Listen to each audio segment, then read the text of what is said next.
আলহামদুলিল্লাহি রাব্বিল আলামিন ওয়াসসালাতু ওয়াসসালামু আলা খাতামিন নাবিয়্যিন আম্মা বা'দ ফাআউযু বিল্লাহি মিনাশ শাইতানির রাজীম বিসমিল্লাহির রহমানির রহিম আসসালাতু ওয়াসসালামু আলাইকা ইয়া রাসূলুল্লাহ ওয়া আলা আলিকা ওয়া সাহবিকা ইয়া হাবিবাল্লাহ আসসালাতু ওয়াসসালামু আলাইকা ইয়া নবিয়াল্লাহ ওয়া আলা আলিকা ওয়া সাহবিকা ইয়া নূরাল্লাহ। আরও একবার মাদানী চ্যানেলের দর্শক দেখছেন অনুষ্ঠান মক্কা মদিনার স্মৃতিকথা। রুকনেশুরা হযরত মাওলানা আব্দুল হাবিব আত্তারি সাহেবের কাছে আমরা মক্কার স্মরণীয় অনেকগুলো বিষয় শুনেছি। উমরার প্রস্তুতি কীভাবে নিতে হবে, ঘরে কি কি কাজ করে নিজের মানসিকতা তৈরি করতে হবে, নিজেকে অ্যাক্টিভ করতে হবে, এটিও শুনেছি। আর এখন আমাদের ফ্লাইট আকাশে ভাসমান আছে। এমতো অবস্থায় আমাদের পূর্বের অনুষ্ঠান শেষ হয়েছিল। আজ সামনে আরেকটু হাজী সাহেব অগ্রসর হব। আজ ল্যান্ডিং থেকে আলোচনা শুরু করি। যখন জেদ্দায় ফ্লাইট অবতরণ করে, কেননা মক্কায় তো এয়ারপোর্ট নেই, তো দূরত্বের একটি রাস্তা মক্কায় পৌঁছানোর ক্ষেত্রে তো এখন বিমান অবতরণ করেছে, এরপরে কিছু বিষয় রয়েছে আর কিছুটা ক্লান্তিও তো এখানেই চলে আসে, বিশেষ করে যখন ট্রানজিট ফ্লাইট থাকে। তো এখানে ক্লান্তিও আছে, কখনো কখনো গরমও থাকে, বাহিরেও এসেও গরম লাগে। এমত অবস্থায় নিজেকে নিজে কিভাবে অ্যাক্টিভ রাখা যায় এবং মানসিকতা তৈরি করতে হবে যে এখনও আমাকে সামনে লম্বা সফর করতে হবে। আর এখানে জেদ্দা এয়ারপোর্টে কি কোনো অ্যাক্টিভিটিস রয়েছে, এই ব্যাপারে কিছু বলুন। বিসমিল্লাহির রহমানির রহিম। দেখুন, এক্ষেত্রে আলাদা আলাদা দুটি সিনারিও রয়েছে। আপনি যদি উমরা যান তাহলে এত বেশি সময় লাগে না। অনেক সময় হজে ভিড় বেশি থাকে, হজ ফ্লাইটস থাকে, সেক্ষেত্রে সময় অনেক বেশি লেগে যায়। উভয় অবস্থায় আপনাকে ধৈর্য ধারণ করতে হবে। শুরুতে মাইন্ড বানিয়ে নিন যে সেখানে ক্ষমা লাভের জন্য যাচ্ছে।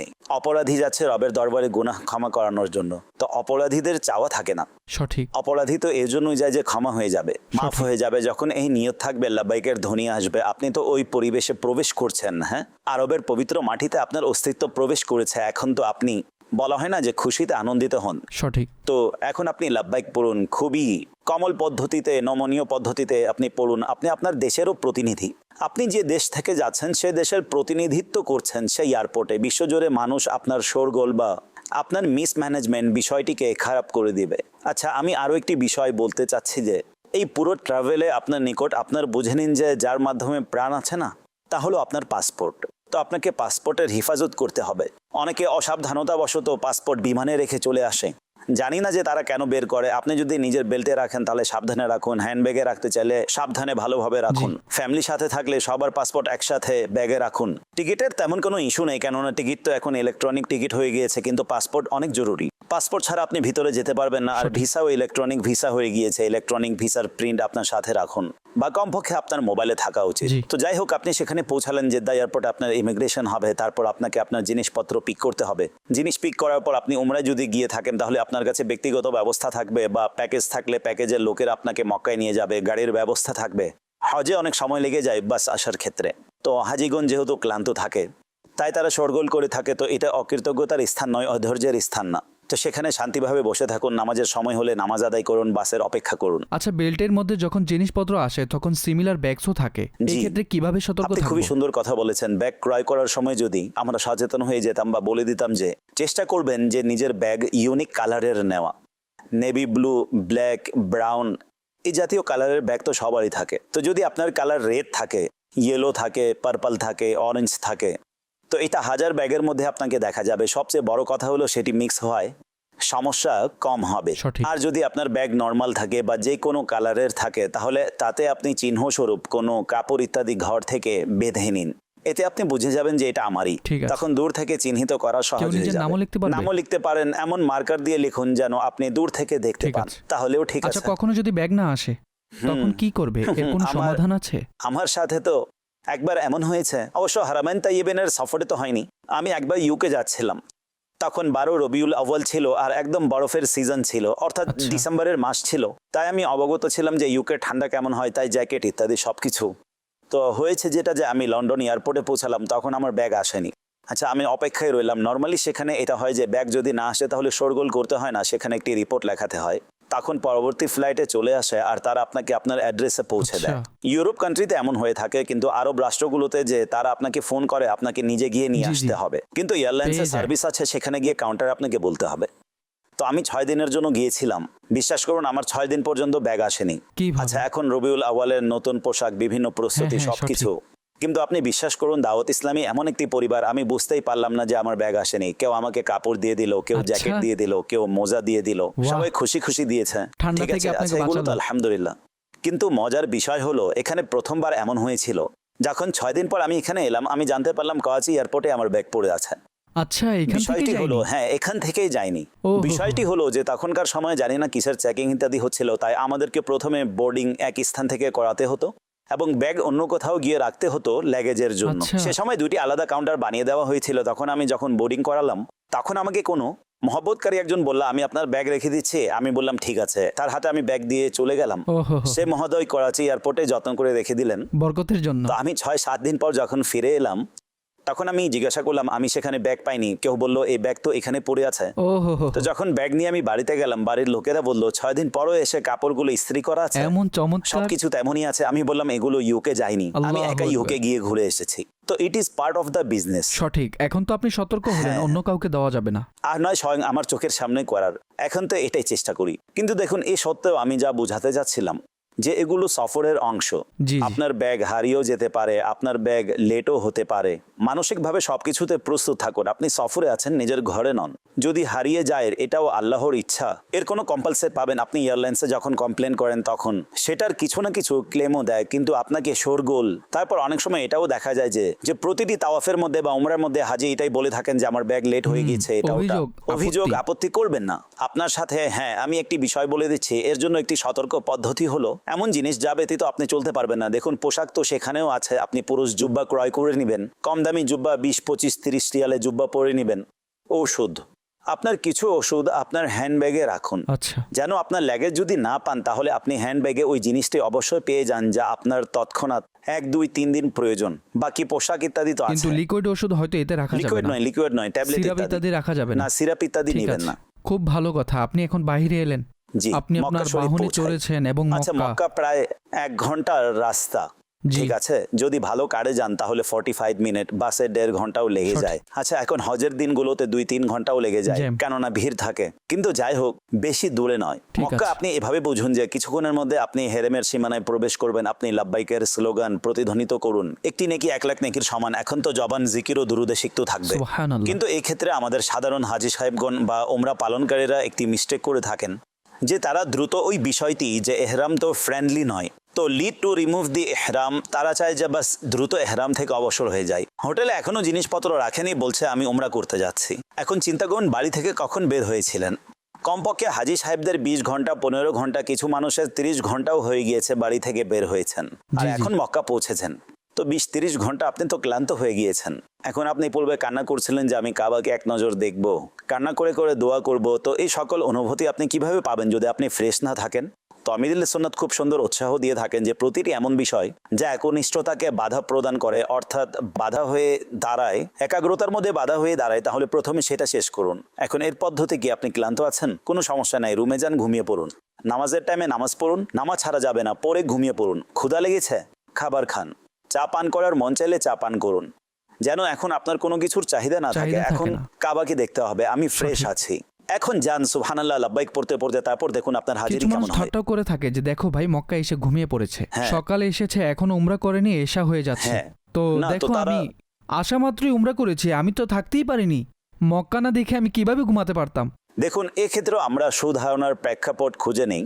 যদি কেউ এমন থাকে যে প্রকৃতপক্ষে কাবার প্রতি এত ভালোবাসা এবং সে কাবা না দেখে স্বস্তি পাচ্ছে না, এবং জি। সে গিয়ে একাগ্রতা একনিষ্ঠতার সহিত হাজিরি দিচ্ছে, তাহলে সুবহানাল্লাহ আমরা কারো না কিসি কে রক্স পে তঞ্জ কর, না কিসি কে বাহ, গম কা মজাক সঠিক। ওড়া, জিসে চাহে জैसे নওয়াজে দে, ये মিজাজ ইশকে রাসূল है। সুবহানাল্লাহ। সে যখন তৃপ্তি পায় জি। তখন করে নি। কিন্তু সাধারণ আমরা যে দেখেছি হাজিদেরকে, বিশেষ করে পুরুষদের সমস্যা হয়, ভাই এহরাম খুলতে হবে বাস। এহরাম কেন খুলতে হবে ভাই? কিসের তারা? আমি জি, তো জি। এই ক্ষেত্রে এই পরামর্শ দিব যে দেখুন, মক্কায় মুকাররমায় এখন তো প্রায় পুরো বছরই সিজন। দুটি সময় এমন আছে যখন আপনি শান্তিতে তাওয়াফ করতে পারবেন, হাজিরি দিতে পারবেন, দোয়া করতে পারবেন। একটি সময় হলো সকালে 9টা থেকে 11, 11:30 পর্যন্ত, আর দ্বিতীয় হলো রাত 12টা থেকে 2টা পর্যন্ত। প্রথম হাজিরি আপনি এই 2 সময়ের মধ্যে একটিতে দিন। এখন 9টা থেকে 11টা পর্যন্ত সমস্যা হলে, গরম থাকে, সবাই গরম সহ্য করতে পারে না, যদি শীত হয়ে থাকে তাহলে চলে যান। অন্যথায় রাত 10-11টার দিকে হেরেমে যান, আপনি ইনশাল্লাহ যান। এখন আপনি দেখুন, যখন 12টার দিকে যাবেন অনেক শান্তিতে, প্রথম হাজিরি না, জি, জি। বাকি আপনি নিঃসন্দেহে দিনে 5 বার যান। তো এখন কি হবে? দুপুরে পৌঁছে গিয়েছেন কিন্তু আপনি বলছেন রাতে যাব।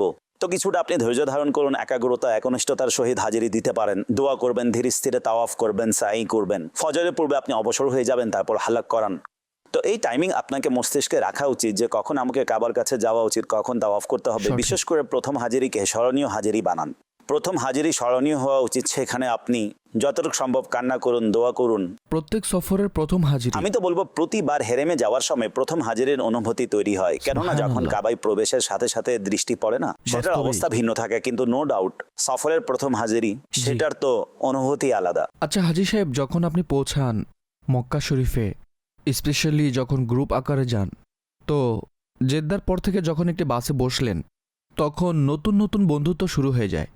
পুরুষরা নতুন বন্ধু পায়, মহিলারাও পায়।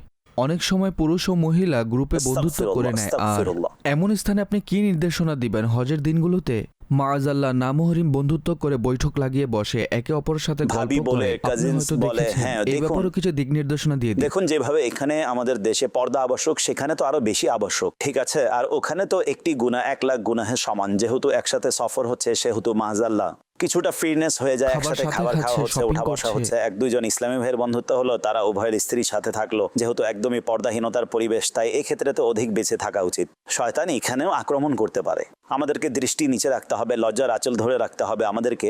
আমি তো মনে করি কোনো বন্ধু না থাকলেই ভালো। আপনি কিছুদিনের জন্য গেলেন, আচ্ছা বন্ধু হলে জানেন কি সমস্যা হয়? এক বন্ধু বলল, ভাই তাওয়াফ করতে মন চাচ্ছে না, ঠিক আছে তো আমিও যাব না। বন্ধু এমন বানিয়েছেন যার মন চায় না, বা বন্ধু বলছে আজ হেরেমে যাব না, শপিং এ চলো। তো অনেক মানুষ বন্ধুর কারণে হারামাইনে তাইয়েবেনে সময় কম কাটায়। যদি এমন কোনো আশিকে রাসূল ক্ষুধাভীতি সম্পন্ন বন্ধু পেয়ে যান, তাহলে দৈনিক একটি উমরাও করাবে, দৈনিক 4টি তাওয়াফ করাবে, দৈনিক 10 পারা 5 পারা কোরআন পড়াবে, তাহলে তো সে উত্তম বন্ধু। কিন্তু সাধারণত এমন বন্ধু পাওয়া যায় না। বন্ধুত্বের কারণে, গ্যাদারিং এর কারণে হাসি তামাশা এবং ঘোরাফেরায় থেকে যায়, ফলে ইবাদতে মন কম বসে। তো সঠিক। এটা হওয়া উচিত নয়। তো আপনি যখন কাবায় আসছেন, প্রথমে হাজিরি দিচ্ছেন, তখন খুবই একাগ্রতার সহিত দিন। এই প্রসঙ্গে মাশাআল্লাহ খুবই সুন্দর কালাম বিদ্যমান আছে, সেই কালাম পড়ুন। মাশাআল্লাহ আপনার কালাম আমার অনেক পছন্দ, আমি অনেকবার ওই কালাম শুনি, চেষ্টা করি যে কাবে পে পরি জব পেহলি নজর ক্যা চিজ হে দুনিয়া ভুল গয়া। আসলে এমন একটা পংক্তি যে বান্দা বলে যে কিছু বুঝে আসে না, আর কিছুই মনে পড়ে না। চলুন, কাবার প্রতি ভালোবাসা প্রাসঙ্গিক একটি ঘটনা, বড় একটি ঘটনা, ছোট ছোট 2টি ঘটনা রয়েছে, আমি পূর্বেও শুনিয়েছি, যেহেতু বুজুর্গদের চ্যানেল।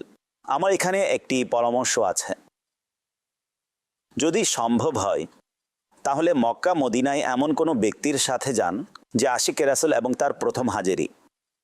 যদি আচ্ছা। আপনার দ্বিতীয় তৃতীয় হাজিরিও যদি হয়, তাহলে চেষ্টা করুন এমন একজনকে সঙ্গী বানানোর যার এটা প্রথম হাজিরি। আচ্ছা ধরে নিন আপনি সফরে পাননি, কাবায় যখন আপনি প্রথম হাজিরি দিতে যাবেন না, তখন চেষ্টা করুন সাথে এমন কোনো ব্যক্তি রাখার যার কাবায় প্রথম দৃষ্টি পড়বে। কেননা তার যে অনুভূতি থাকবে না, তা আনবিলিভেবল হয়ে থাকে। আর আমি একজন থেকে শুনেছিলাম যে প্রথমবার আসে না, তাকে বিশেষভাবে ধন্য করা হয়। আচ্ছা। তো আলহামদুলিল্লাহ, নিয়ামতের শুকরিয়া আদায় করে বলছি, আমি অনেকবার অবশ্যকীয়ভাবে চেষ্টা করেছি যে আচ্ছা। আমার সাথে এমন কোনো ইসলামী ভাই, আমি তার সাথে সফর করার, যার প্রথম হাজিরি। মদিনা শরীফে এমন কারো সাথে যান যার প্রথম হাজিরি, কাবার সামনে এমন কারো সাথে যাবার যার প্রথম আপনি তো হাজিরি। এর হ্যাঁ, আমি অভিজ্ঞতা নিয়েছেন। আমার অভিজ্ঞতার কথা বলছি, এমন অনেকগুলো অভিজ্ঞতা রয়েছে, কিন্তু একটি অভিজ্ঞতা আমি কখনোই ভুলি না। আর কাবার সামনে গিয়ে এটা অবশ্যই মনে পড়ে।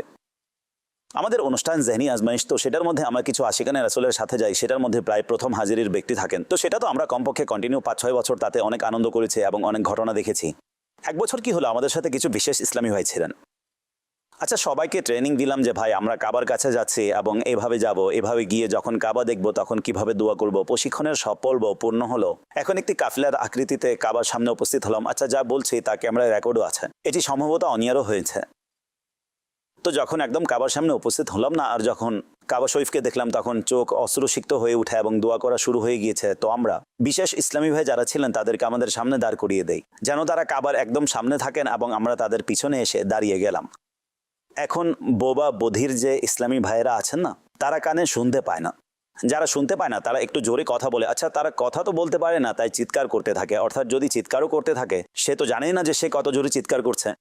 আশফাক ভাই আমাদের কাছে এমন একজন ইসলামী ভাই ছিলেন, তিনি যখন চিৎকার করা শুরু করলেন কাবাকে দেখে, এখন তিনি কি বলছিলেন তা আমাদের বুঝে আসছিল না, কিন্তু তার চিৎকার যে পরিবেশ তৈরি করেছিল এবং আমরা যে সবাই কান্না করছিলাম, আচ্ছা আমরা আরো লোক একত্রিত হয়ে গেল, পাশ থেকে লোকেরা উঠে চলে এলো, অর্থাৎ আবেগময় পরিবেশ তৈরি হয়ে গেল। আর সে কান্না সবাই করে কান্না যাচ্ছে, করছে। সে কাবাকে দেখে অনেক জোরে জোরে চিৎকার করছে, আর তার কণ্ঠস্বর অদ্ভুত, সে কথাও বলতে পারছে না, সে ইশারা করছে আর সে কান্না করে যাচ্ছে। তাকে দেখে উপস্থিত সবাই কান্না করছে।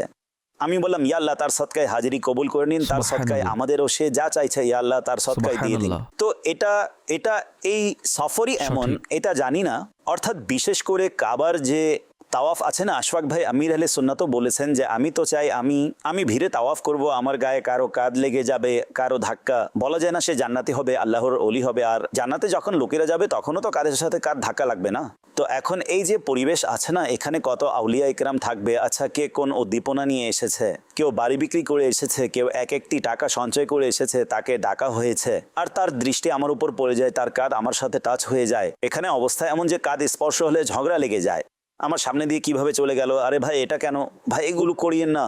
বলা যায় না কে এসেছে এবং কোন পরিস্থিতি থেকে এসেছে, কি নিতে এসেছে। আপনি এটা ভাবুন যে এই পুরো হেরেমের মধ্যে সবচেয়ে বড় গুনাহগার আমি, আল্লাহ তুমি আমাকে ডেকে নিয়েছো যেখানে আমি আসার যোগ্যই ছিলাম না। আর বিশ্বাস করুন, আপনার হয়তো অভিজ্ঞতা হয়েছে, দর্শকবৃন্দ কাবার সামনে গিয়ে বান্দার নিজের অবস্থান নিজের কাছে এতটুকু হয়ে যায়, অবশ্যই তার কাছে মনে হয় আমি কাবার সামনে চলে এসেছি, আসলে কাবার সামনে আছি। অর্থাৎ স্পিচলেস, অর্থাৎ কিছু বিষয় ভাষায় প্রকাশ করা সম্ভবই নয়, আমি যতই কথা বলি না কেন। কিন্তু কাবার সামনে গিয়ে আপনার যে অবস্থা হবে না, তা ভাষায় क्या चीज है दुनिया ভুল গায়া, ভাষাও ভুলে যায় মানুষ। অনেক সময় তো ভুলে যায় যে কি চাইতে হবে, কিন্তু সেখানে চাওয়া ব্যতীতই দেওয়া হয়, সে জায়গাটি এমন। এবং তারপর বাস আমার অনুরোধ হলো, ক্ষমার দৃষ্টিতে দেখবেন, বৃদ্ধরা যেহেতু ক্লান্ত হয়ে যান, বয়সও বেশি থাকে, কাজে কর্কশ ভাবও অনেক সময় চলে আসে, তো সেখানেও ঝগড়া করে থাকেন, ধমক দিয়ে থাকেন, কখনো ব্যবস্থাপকদের ধমকাতে থাকে। এখন দেখুন, ব্যবস্থাপকদের ব্যবস্থা করতে দিন, এটা তাদের সিস্টেম, তারা অনেক সময় বসতে দেন না, অনেক সময় দাঁড় করিয়ে দেয় যে তাওয়াফ করুন। আমি নিজে দেখেছি যে কিছু মানুষ এভাবে বসে যে তাওয়াফ করতে বাধাগ্রস্ত হয়ে পড়ে। এখন তাওয়াফ বাধাগ্রস্ত হলে আপনাকে উঠাবে, প্রথম কাজ তো মাতাফে তাওয়াফ করা, তাই না? আপনার বসার কারণে তাওয়াফের রোটেশন বাধাগ্রস্ত হচ্ছে, আর আপনি বলছেন আমাকে উঠিয়ে দিচ্ছে, আর তাই পুলিশের সাথে ঝগড়া করছেন। এমন করবেন না। আমরা সেখানে চিৎকার চেঁচামেচির জন্য যাইনি। আমি বারবার পুনরায় বলছি, অপরাধী গিয়েছে রবের দরবারে গুনাহ ক্ষমা করানোর জন্য। আপনি যদি এটা কল্পনা করেন যে আমার শিকল বাধা আছে, আমি বাদশার দরবারে দাঁড়িয়ে আছে আর আশাবাদী যে আমার অপরাধ ক্ষমা করে দেওয়া হবে, তো এই অবস্থায় যে অপরাধী গিয়েছে সে কি বলবে যে আমাকে কেন বসতে দিচ্ছে না, আমাকে খাবার কেন দেওয়া হচ্ছে না? তার অভিযোগ থাকবে না, সে তো একই অবস্থায় নিয়ে গিয়েছে যে আমাকে যেন ক্ষমা করে দেওয়া হোক। যদি ক্ষমা চাইতে গিয়ে থাকেন না, তাহলে আপত্তি করবেন না, অভিযোগ করবেন না, ব্যাস শুকরিয়া আদায় করুন যে আমি তো এখানে আসার যোগ্যই ছিলাম না, আল্লাহ তুমি ডেকে নিয়েছো। অতঃপর সেই রেলিতে ঢুকে পড়ুন, রহমতের সমুদ্রে সাঁতার কাটা শুরু করে দিন আর বরকত লুফে নিন। জমজম শরীফের ব্যাপারে কিছু বলুন, যে কতটুকু পান করবে এবং কোনটি পান করবে। সেখানে ঠান্ডাও থাকে এবং নর্মাল রুম টেম্পারেচারও থাকে। দেখুন, সর্বপ্রথম বিষয় হলো জমজম তো দেখাও ইবাদত। জমজম যে রয়েছে সেটা দেখার ফলে দৃষ্টিশক্তিও তীক্ষ্ণ হয়। হ্যাঁ, তো জমজমের কি যে শান। আচ্ছা, কোথায় দেখবে, কিভাবে দেখবে? জমজমের কূপের পাশে গ্লাস ভরে দেখে নেবেন, যখন বোতলে ভরে তখনও দেখে নিতে পারবেন। প্রথমত গ্লাসে দেখলেও ফজিলত পাওয়া যাবে, ইনশাআল্লাহ পাবো। আচ্ছা, এখন জমজম প্রত্যেক মানুষের আলাদা আলাদা অবস্থা। এমনিতে তো পেট ভরে জমজম পান করা উচিত, আর জমজম যত পান করবেন তত উপকার। কিন্তু কিছু মানুষের প্রবলেম হয়ে থাকে, কেননা তাওয়াফে আপনি অজু ব্যতীত তো তাওয়াফ করতে পারবেন না। আর যদি আপনার প্রবলেম প্রাকৃতিক প্রয়োজন পড়ে, তখন উত্তম হবে আপনাকে তাওয়াফ ভঙ্গ করে যেতে হবে। তো উত্তম হচ্ছে যে আপনি তাওয়াফের পরে জমজম পান করুন। আপনার যদি মনে হয় যে আমি যদি বেশি পান করি তাহলে আমার হাজত হবে, কেননা হেরেম থেকে বাহিরে গিয়ে ইস্তেঞ্জা অজু করে ফিরে আসা আপনার জন্য যথেষ্ট পরিমাণে ইস্যু হতে পারে, তাই সে সময় অল্প পান করুন। তারপর আপনি যখন উমরা থেকে অবসর হয়ে যাবেন, ঘরে গিয়ে বোতল ভর্তি করে সেখানে পান করে নিন বা বাসায় নিয়ে যান। তো মন ভরে পান করুন। কোনটি পান করবেন? ঠান্ডা পান করবেন না, কেননা ঠান্ডা অনেক হয়ে থাকে। তা আপনি সেখানে দেখবেন গায়ের মোবারদ লেখা আছে, ঠান্ডা ছাড়া লেখা থাকে নট কোল্ড। তা আপনি পান করুন ঠান্ডাবিহীন পানি।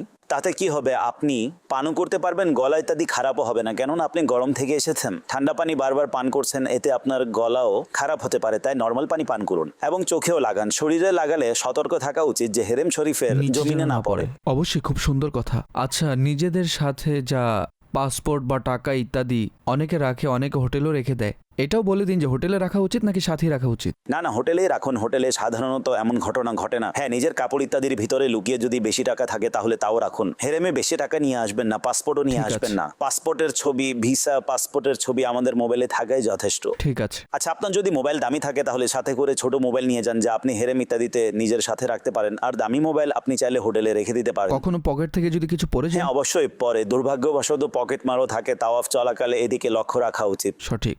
আচ্ছা, দ্বিতীয় যে বিষয় হলো, আপনাকে আপনার যে আছে না স্যান্ডেল, আচ্ছা স্যান্ডেল যদি আপনি বাইরের গেটে রাখেন যে যাওয়ার সময় নিয়ে যাবেন, তো সেটা আর পাবেন না। পরিষ্কার করার সময় তারা সব স্যান্ডেল নিয়ে যায়।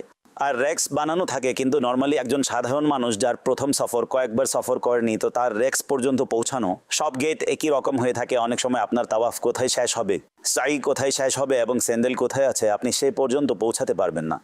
আচ্ছা, কিছু সময় তো স্যান্ডেল অনেক আবশ্যক হয়ে পড়ে। অর্থাৎ আপনি দুপুরবেলা হেরেমে গিয়ে থাকেন আর দুপুরে বাইরে বের হচ্ছেন, কিন্তু পায়ে স্যান্ডেল নেই, তাহলে আপনার জন্য অনেক দুষ্কর হয়ে যাবে, আর স্যান্ডেলের দোকানও পাওয়া যাবে না। তো উত্তম হচ্ছে যে স্যান্ডেল রাখার জন্য একটি ব্যাগ পাওয়া যায়, যা কাঁধে ঝোলানো যায়। সেখানেও এমন শপিং ব্যাগ দিয়ে থাকে। শপিং ব্যাগ তো হেরেমেও পাওয়া যায়। আসলে শপিং ব্যাগে সমস্যা কি, আপনাকে হাতে নিয়ে তাওয়াফ করতে হবে, অপারগ মনে হয়। তাই আপনি আপনার স্যান্ডেল প্রথমে সর্বদা চেষ্টা করুন যে হেরেম শরীফে গেলে স্যান্ডেল পাক হওয়া উচিত। এমন যেন না হয় যদি আপনি ওয়াশরুমে গিয়েও থাকেন তো অজুখানায় স্যান্ডেল ধুয়ে নিন, কেননা স্যান্ডেল যখন আপনি সপালে রাখবেন, ঝুলন্ত ব্যাগে রাখবেন যা রশির সাহায্যে ঝুলিয়ে রাখা হয়, তাতে কমপক্ষে স্যান্ডেল যেন পবিত্র থাকে, কেননা আপনি তা হেরেমে নিয়ে যাচ্ছেন। আচ্ছা, স্যান্ডেল যদি আপনি ব্যাগে রাখেন, এর লাভ হচ্ছে আপনার কাঁধে ঝুলে আছে, তো তাওয়াফও হয়ে যাবে, সাইও হয়ে যাবে এবং আপনি স্যান্ডেল পরে নেবেন। তো এইদিকে সতর্ক থাকুন, অন্যথায় স্যান্ডেল পাওয়া যাবে না। আচ্ছা, আপনি আলোচনায় বলেছেন যে যদি প্রাকৃতিক হাজত হয় তাহলে তাওয়াফ ছেড়ে যেতে হবে, তো যখন ফিরে আসবে তখন কি সেখান থেকে তাওয়াফ শুরু করবে নাকি প্রথম থেকে করবে? জি, যেখান থেকে ছেড়ে গিয়েছে সেখান থেকে শুরু করবে। যদি কারো স্যান্ডেল হারিয়ে যায় হেরেম শরীফে, তখন সেখানে অন্যদের স্যান্ডেলও থাকে, সেটা কি নিয়ে যেতে পারবে?